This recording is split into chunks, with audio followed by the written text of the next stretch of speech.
औज़ुबिल्लाहिमिनश्शैतानिर्रजीम बिस्मिल्लाहिर्रहमानिर्रहीम। अस्सलाम वालेकुम नाज़रीन, मैं ज़वार की मोहम्मद अब्सार हैदरी अभी कलंदर साईं के कुएं पर मौजूद हूँ। यहाँ पर इसके हवाले से कलंदरी चश्मा है। रवायत में है कि हज़रत सखी लाल शहबाज कलंदर की आमद से पहले सिवाय रेत के तोदों के कुछ न था, पानी का नामो निशान न था। बात की मलका एक काफिर औरत थी, अपने आस पास औरत से पानी तलब किया, उसने इनकार किया तो आप जलाल में आकर अपना आसा मुबारक जमीन पर दे मारा।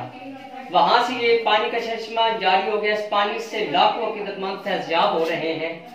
यहाँ पे अभी आप देखें कि सखी जनाब अलैहिस्सलाम के झूले के साथ ये चश्मा है, कुआं, इसके साथ यहाँ पर लोग आते हैं और अपनी मनते मुरादे लेते हैं और यहाँ से पानी भर कर ले जाते हैं। जो बे औलाद होते हैं, जिनकी मुश्किलात, घर के अंदर जादू टूना जिन्हों इंसान जिस्म के मसाइल होते हैं, उनके हवाले से भी यहाँ पे पानी लेकर जाते हैं और घर के अंदर छिड़काव भी करते हैं, लोग पीते भी हैं। कुछ दोस्त अपने चेहरे पे लगाते हैं तस्कीरुल खलाई के लिए, रजूल खलाई के लिए। ये बेहतरीन चीज है।